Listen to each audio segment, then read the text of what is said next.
Hi, I'm the True Wise Gamer, giving off my vast knowledge so you may understand games a bit better. You know, Treasure Planet didn't have a good time at its beginning of its life. By and large, it was a movie that bombed really hard, and not a lot of people know why. There are a few speculations like there wasn't enough marketing and a bunch of other stuff, but otherwise, they're not entirely sure why. However, after some time, it came back with a resurgence that really critically re-examined the movie and is now considered by most people to be a cult classic that, while it still has its issues like with its pacing and comedy bit, it's overall still a good movie. But I don't usually talk about movies. Well, except that one time, but that was a one-time thing, and that other time. But ironically, like this last time, I didn't know I had a game that was also a sequel. Yes, seriously. Full honesty, I did not think I would be referencing G Savior again, but here we go. Let me elaborate. You see, originally I was going to cover the original OG games, but then while looking at Steam for games to look at and buy, because I have a problem, I found this game while searching Disney game, because they still haven't ported the frickin' Emperor's New Groove game. What the actual hell? It's a great game. I need to re-review it because it's amazing. But I digress.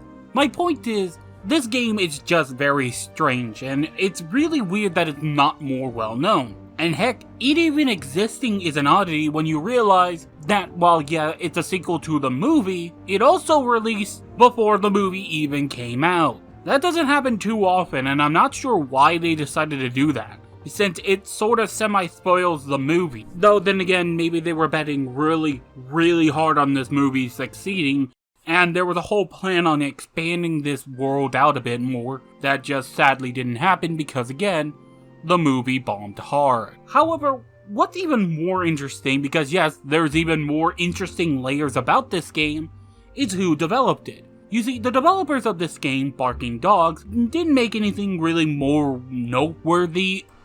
Hey everyone, sorry for kinda interjecting here, but when I went back and looked at the sources and stuff trying to get, pictures for the video, I accidentally forgot to reference something that I don't know why I did, even though mentioning it is kind of important because it also kind of brings up more about who this company is. You see, Barking Dog Studios also worked on Counter-Strike. Well, the 0.50 version, the beta version. And they haven't said to be well regarded and were actually still a part of the game at the time. So that's neat. I don't know why I didn't mention it, but In fact, getting more into this, I'm not sure why they were let go from the project. They seem to be very deep involved with it, but it doesn't really matter at the end of the day. But I just wanted to correct myself and say, yeah, they were a part of Counter-Strike. And that's kind of a big deal too.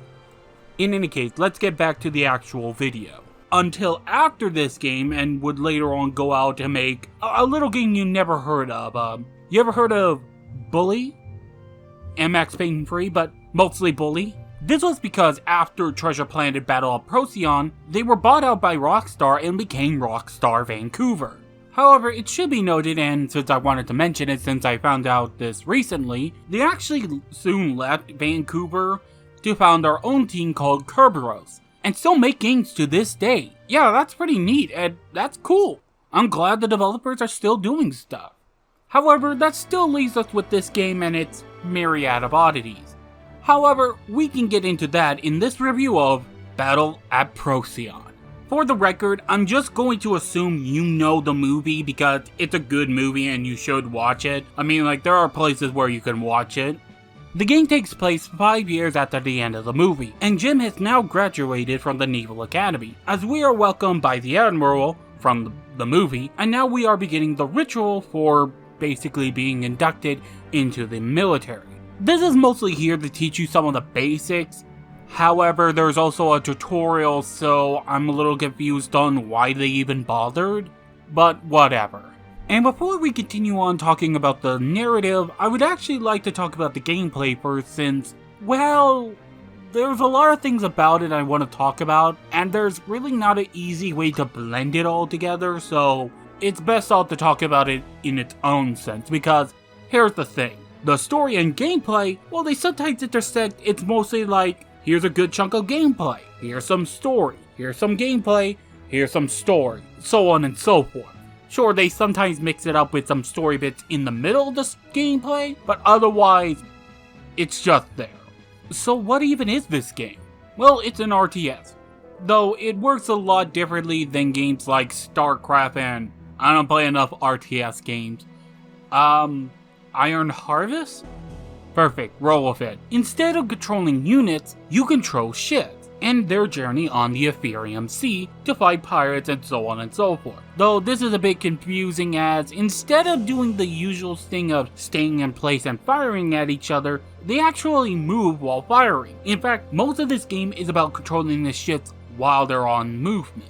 That means your units have to actually be careful and align themselves well enough to actually hit the opponent, since weapons are on the side of the ship, meaning that if you want to hit the enemy with a certain weapon, you need to be on the particular side of them and be able to shoot them. However, sometimes they'll get out of range or maybe even turn around. Well, now you'll actually have to kind of maneuver yourself and your ship in order to hit them, which is where the tricky part comes in, trying to make sure that your unit can actually point at them correctly in order to hit them, where basically you need to control their speed in order to be able to turn more effectively, though I'm a little confused on why if you have it on brakes you can't turn the ship more directly. I don't know why, I thought that would have been like a no-brainer, but whatever, it's not that big of a deal. Though I only say that because certain ships can do that for some reason, just not your main flagship. Because yes, you can control a bunch of ships, but not directly, since you can only control your main flagship.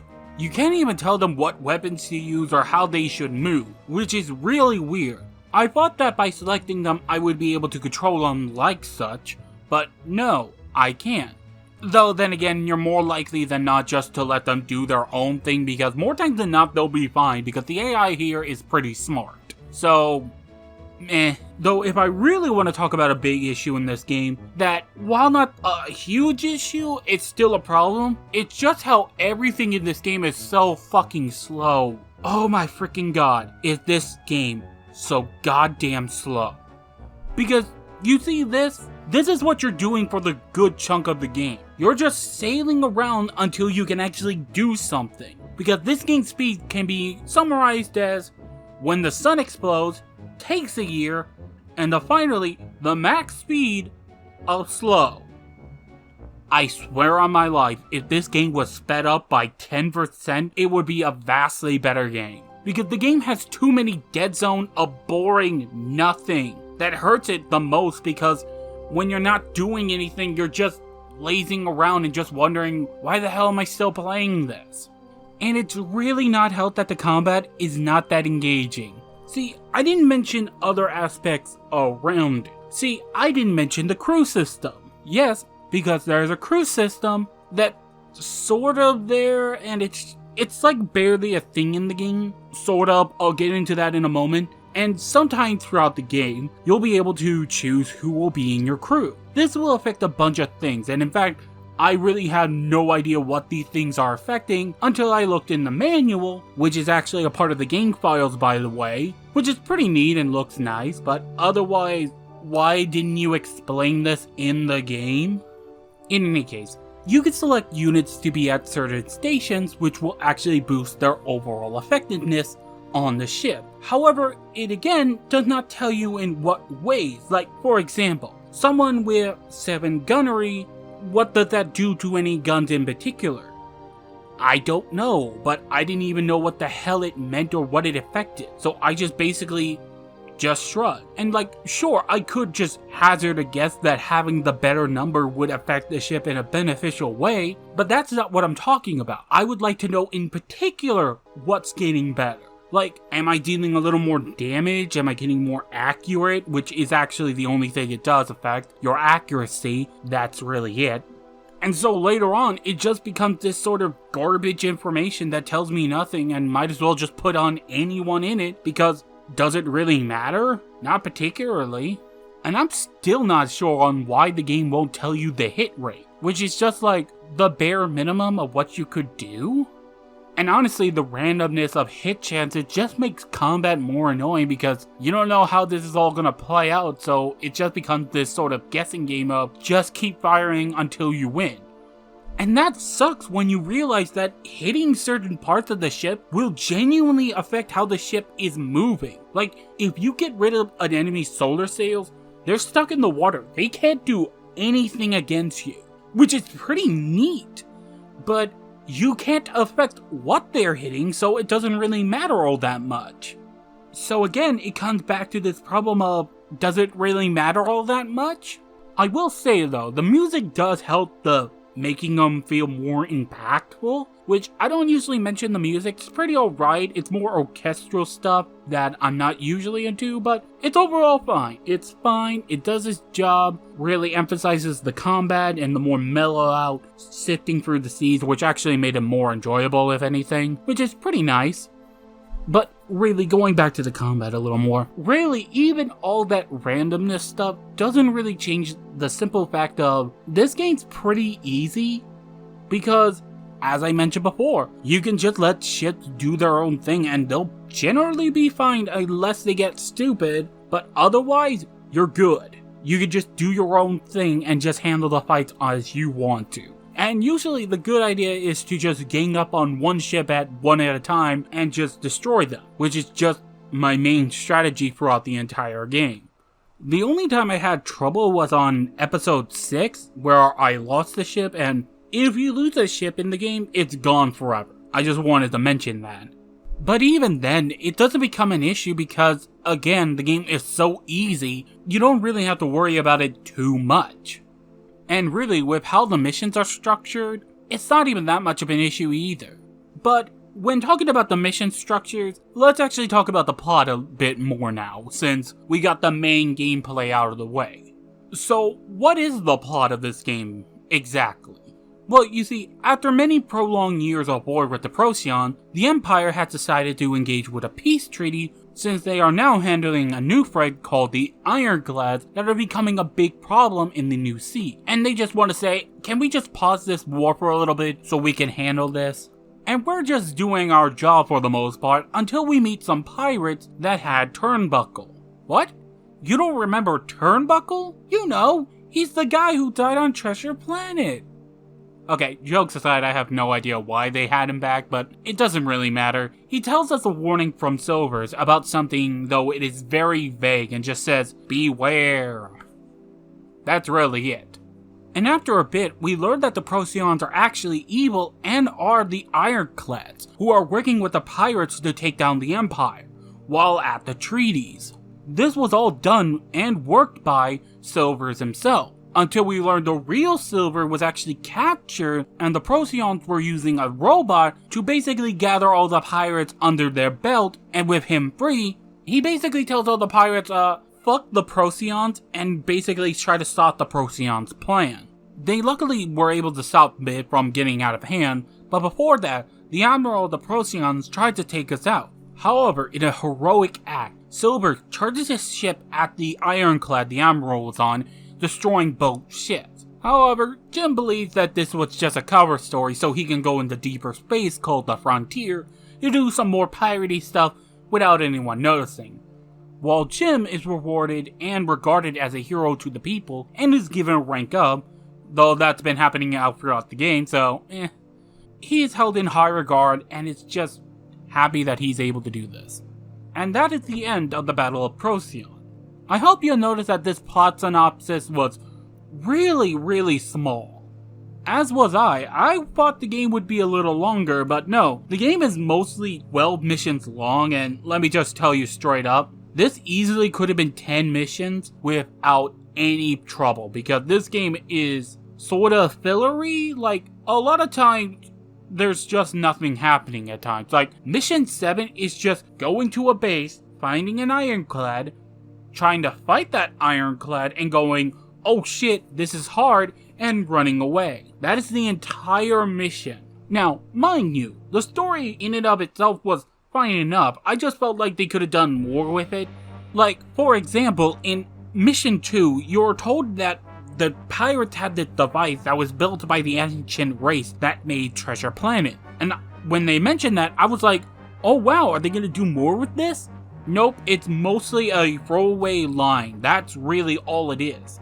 But I think my major issue is just tying them all together. Like, for example, Mission 10 it's just an escort mission that at the very end ties into the plot, but otherwise could have been just finding out that. That's all it could have been, but no, it was this stupidly long escort mission that's just annoying. And I think it's also just how the story is just handed out, because usually the story is handed out with Jim just kind of elaborating on what the heck is happening, and that's pretty much it. Sometimes you'll see some minor cutscenes in the game, but those cutscenes are just mostly focused on a ship while the character's talking, which is not a problem per se, I'm just saying it's kinda there. But I want to just repeat this here, for clarity's sake. I think the game's story is fine enough. I just think they could have just plotted it better to just make it so that it's more streamlined, you know what I mean? Though I do appreciate the models in and of themselves, because I think the game looks great for what it's trying to do. Sure, it has aged a lot, but otherwise it's actually pretty good. Though I kind of want to talk about the graphics a little more, only because of something on my end. See, while I was trying to mess with the system, it kind of gets a little wacky at times, because let me just tell you, trying to get this thing to work on modern PCs, it's a little tricky unless you know what you're doing and look up files, and usually the Steam community will have something to help you out if you're trying to figure out what's wrong with your game, because usually they're good.